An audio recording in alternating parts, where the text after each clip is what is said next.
Once again, leave it to the dangers in my heart to have these two lovable idiots confess their feelings to everyone but each other. But I legitimately mean this. This is the greatest confession in all of anime. 100%. The amount of joy I got out of our precious, wild cinnamon roll who went from lunatic energy to wholesome guy. To confess your feelings to the girl you like's father. And for this man to look at you with the most deepest of respects. Here's my friend code. You guys might as well be married. There's no greater honor than the gamer dad who's that intimidating saying, hey bro, that's nice. Let's play some Monster Hunter sometime. I'm like, just when you think a 10 out of 10 romance anime couldn't get better, you get the greatest confession in all of anime. Yamada telling her mom that she likes Ichikawa, and Ichikawa telling Yamada's father that I like her. It's beautiful, it's romantic, and the fact that the mom's just like enjoying it, it's a nice sweet moment, and the dad's like, hey bro, do you want a game? 10 out of 10.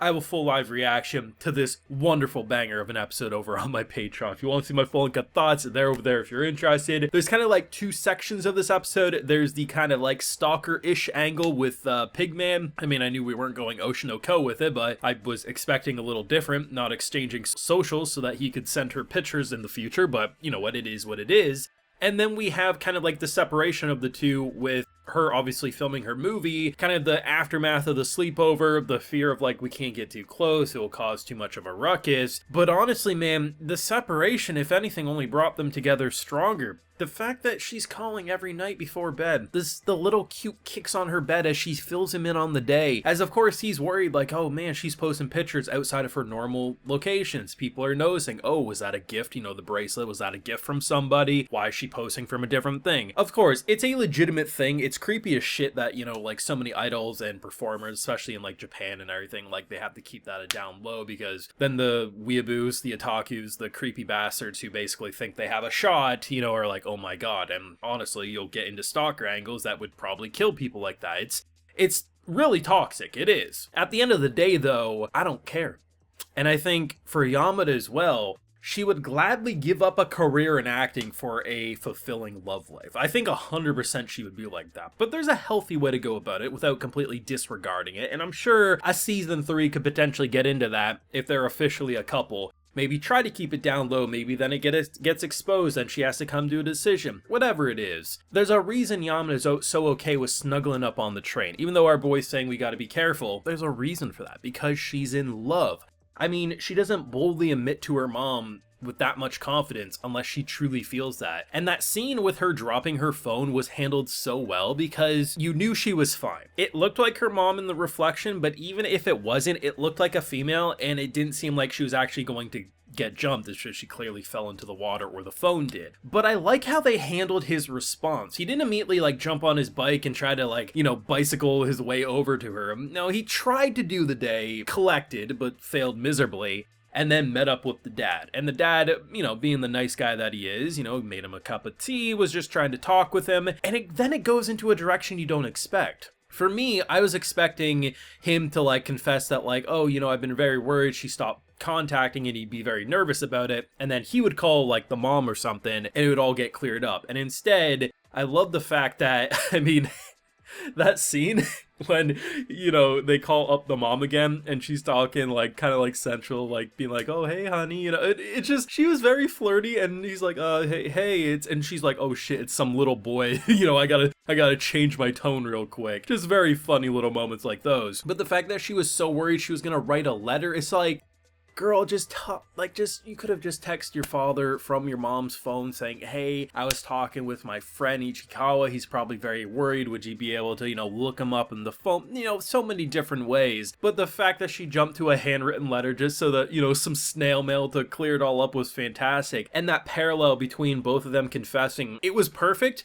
Because she's been very worried about her mother's reaction to wanting a boy, and there's been so many subtle clues. If you rewind to last week's episode, when Ichikawa's mom was talking about how, like, oh, staying the night, and she used the last name. Of course, Yamada's mother recognized the last name from the teacher-parent conference thing. But with the way it was kind of presented, it was more like, oh, the daughter and, daughter staying over. But both moms knew what was happening there, and it wasn't too pushed back against. And I think that's why she was just so accepting, because she sees how happy her daughter is. She walks into the room and she's telling him about her day, and the vibe she's got from Ichikawa in person have been mostly positive. There's been a couple of like skeptical moments, but nothing to be like red flags or anything.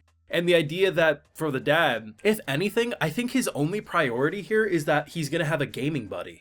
Like, he deadass is like, no one in this household really plays as much as I want. I always wanted a son. Like, that's basically what he's thinking. And I'm like, this is the greatest confession.